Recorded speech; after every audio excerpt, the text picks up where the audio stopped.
Yeah. Assalamualaikum and good morning everyone. Mr. Shahruul, do we have enough quorum to start this meeting? Seem to me that we have already full the quorum, Mr. Aiman. Thank you, Mr. Shahruul. Now, we shall start this meeting away. I am glad to welcome you to our audit meeting. Thank you for coming. Shall we call the meeting to order? Yes. Yes. Alright. Before that, are there any apologies for absence for today's meeting, Mr. Shahruul? Yes, Mr. Aiman. Apologies for absence were received from Madam ROZAIDA.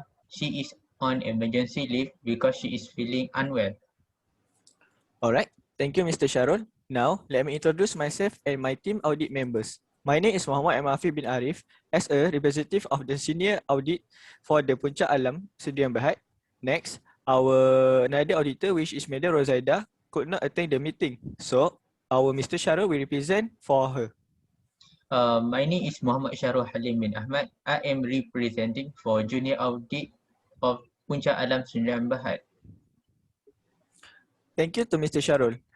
We will continue our meeting with to introduce another two auditor that check the company of Puncak Alam. Please introduce yourself. Thank you, Mr. Ahmad. My name is Ahmad bin Ahmad RASHDI. I am one of the auditors from United Auditing Group. Today, I came here with my team members, which is Mr. FARIS. Hello, my name is Muhammad FARIS bin NASRI and I am glad to be here represent as one of the auditor. Thank you to all the auditors. I believe we can now proceed to the objective of the audit. So, as I know, all the auditors have tested the audit to the Puncak Alam Sdn Bhd company. So, I would like to see and hear all of your observations and recommendations for the company. So, first of all, I would like to know about the internal control and evaluation questionnaires of the company. Can I know the ICQ and ICQ of the company from the auditor? Hello. For Alright. the internal control and evaluation questionnaire, which is ICQ and ICAQ of Puncak Alam Sdn Bhd, it is we managed to list down 20 questionnaires that is compulsory in Puncak Alam Sdn Bhd, whereby in this ICQ and ICAQ we list down 2 internal control based on the case arise, where it is about a payroll and the management in Puncak Alam Sdn Bhd. That's all about the ICQ and ICAQ. Alright, thank you, Mr. Faris, for the brief information about the ICQ and ICQ of the company. Now, can I know about the process of the flowchart of the company of Puncak Alam Sdn Bhd? Okay, Mr. Ahmad. Yes. For the process of the flowchart of the company,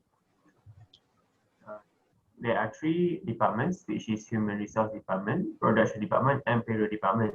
First, we started at the Human Resource Department, where they documented the detail of an employee. Then they update the employee payroll file. Then the updated payroll file will go to the Production Department to enter the payroll period hours, where they will register the time codes and employee work rate. After that, they will register the employee swipe card. They document the employee swipe card to the time reading unit, where they will check the databases, and then they will update the electronic data file. And after that, we will go to the payroll department, where they will download the hard copies of the summaries. Then they will document the input of hours, monthly, and wages, and then they will file the summaries, which will then go to the wage clerk. After that, they will update and close at the wage department, and they will file the summaries again to approve and sign the payroll document. After the signed payroll check, it will go to the bank and will distribute to the employees of the company. And that is all for me for the flow chart. Alright, thank you, Mr. Reza, for the complete and brief information about the flowchart process of the company. Now, I believe we can now proceed to the objective of the audits and our observation of all the auditors to the Puncak Alam Sdn Bhd company. Shall we? Yes, Mr. Yes, Ahmad. Mr. Aiman. Yes, Mr. So, I Aiman. would like to ask from Mr. Reza about how of all the observation of the company. All right. During the audit, we identified the 3 weaknesses in internal control of this company. Okay, I would like to proceed with Mr. Faris because he will explain one of the first control weakness of the company. Alright, so let's begin with the first witnesses in this Puncak Alam Sdn Bhd company. So during the audit, we identified that there are 3 witnesses in internal control of this company. One of the witnesses is new employee information is updated in paymaster files without security control. Mr. Shahruul, do you notice that the new employee information is updated in paymaster files without security control, and it will give a negative implication to the company's internal control system? Alright, I will notice the issue and I will tell the Punca Alam know this issue. Alright. If the company still did not use the security control, the private employee data will be left on display when walking away from a computer workstation without using strong passwords to protect private employee data. Therefore, information, money, and equipment can be stolen easily. This can be a high risk for this company because they do not use security control when employee information is only updated in the paymaster file. This will cause the money and equipment in the financial statements to be reduced when the equipment is lost or stolen. Will affect the net loss. Will affect the net loss to increase in the financial statement. Hence, I would like to recommend the company to set up a security control to put employer information in paymaster files to make sure the information is secure. Use of the security with appropriate application controls.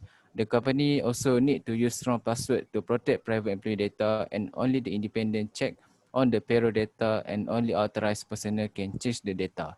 That is mean the independent have the strong password to make sure the information is safe from being stolen.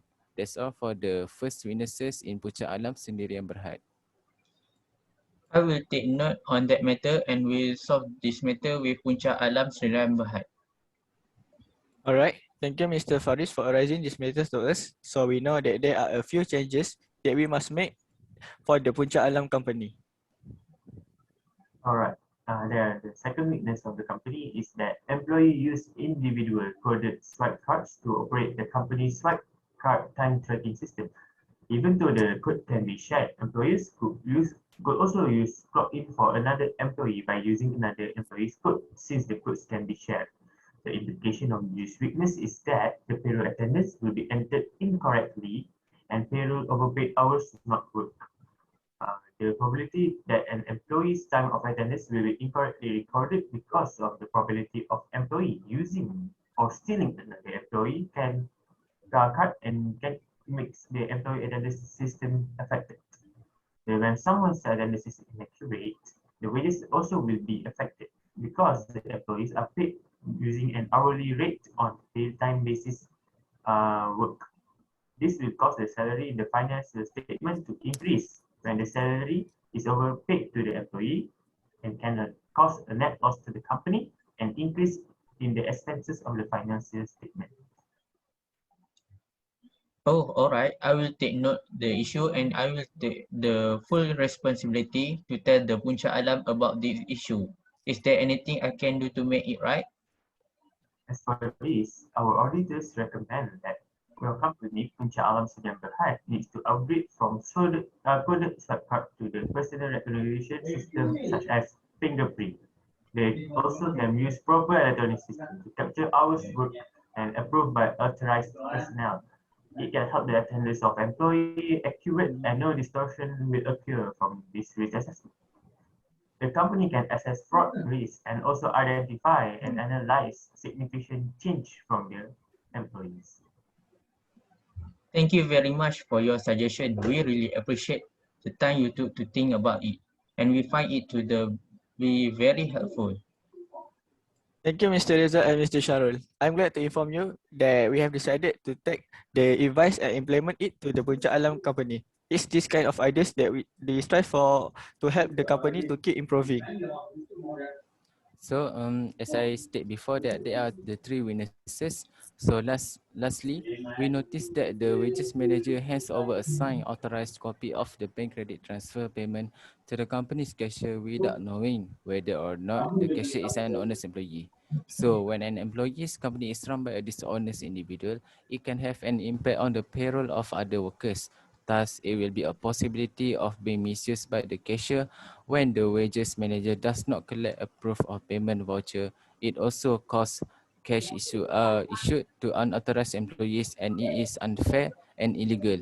Moreover, payment by cash is less secure than check. This will cause the money in the financial statements to be reduced when the money withdrawn by the employee is illegal or unfair. It is will affect the money in the financial statements to be insufficient, and there will be an increase in the net loss. Okay, I will notice about this and I will tell the Punca Alam on this issue. It's okay, Mr. Shahruul. I recommend Punca Alam needs to adjust the way pays its employee on a monthly basis. Previously, the company used a cash payment to workers by a third party who serve as the company's cashier. As a result, this conversion must be a change to direct salary transfer to the bank, also known as cash at bank. Without the use of a third party, it will be a safe for the employees' wages.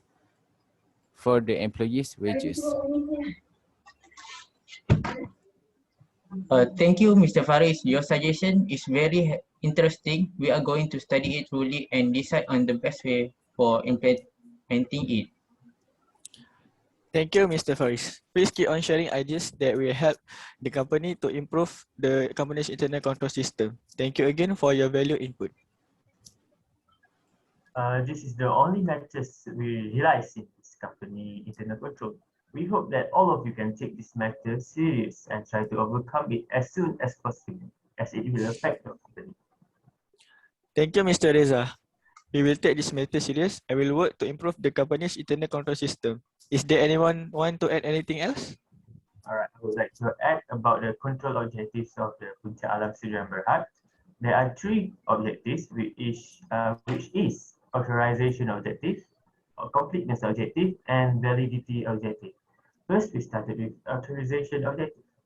The goal of this objective is to ensure that all transactions are approved by responsible personnel before they are recorded, in accordance with specific or general authority.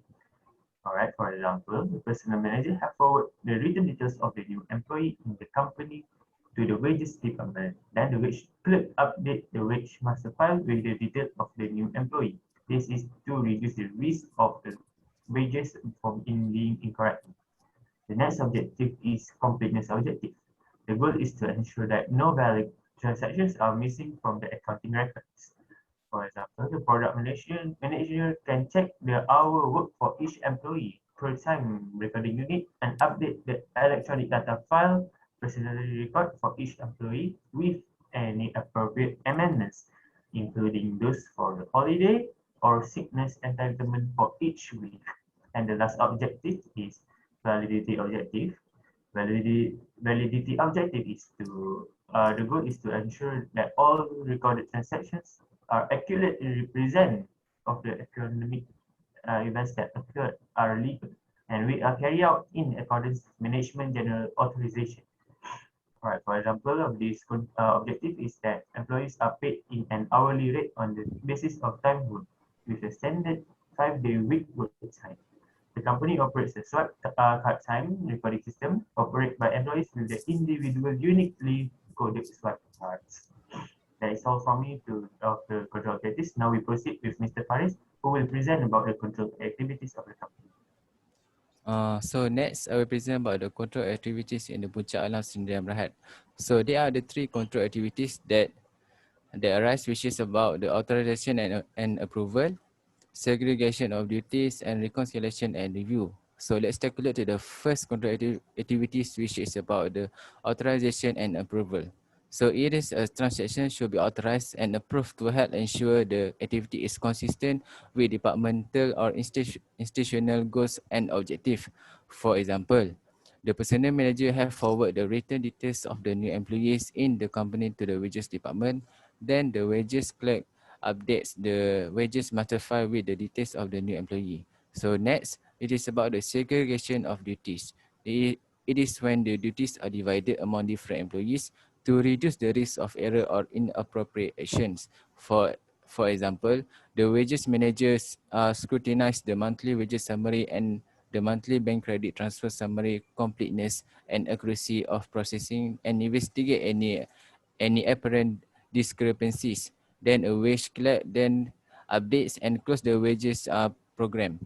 All summaries then filled chronologically by the wages manager who then pass a signed approved copy of the bank credit transfer payments summary to the company cashier. So for the last one, which is about the reconciliation and review, it is about the performance review of specific function or activities may focus on compliance, financial or operational issues. Reconciliation involve cross-checking transaction or records of activity to ensure that the information reported is accurate. So I think that's all about the company. So that's all about the control activities. Now let's go with Mr. Reza for the last thing, which is the test of control in the company. There are three types of tests of control of the company. First one is inspecting documents or reports, then the observation of the application of specific controls, and lastly the performance of the application of the control. The inspecting documents or reports is for evidence of the control that has been performed. For example, HR manager signs the payroll as evidence of their review before the payroll is finalized and the check are issued. And the next control is observation of application of specific controls. This happens when auditor observes the cashier performs sales transaction and notes that the cash register will not open unless the sale has occurred. And the last one is the performance of the application of the control. The performance of the application of the control is by the auditor to test and ensure the integrity of the control. For example, recalculating the sales commission paid on a sample of sales transaction. And that is all for me for the test of control. Thank you, Mr. Reza and Mr. Faris, for the whole information about this company. Is there anyone to add anything else? I think there is nothing to add. I agree with Mr. Shahruul. Good. Before we adjourn the meeting, can I have someone to propose the meeting to be adjourned? Mr. Aiman, I propose that we adjourn the meeting. Diamond, I second the motion. Thank you to all the auditors, and thank you for your active participation in today's discussion. I hope that all of the observation for the companies will help the companies to improve their internal control systems and make the company run smoothly and efficiently. Till we meet again, inshallah. I now declare that the meeting is closed. Thank you. Thank you, Thank you, everyone. Thank you, Mr. Mr. Chairman. Aiman.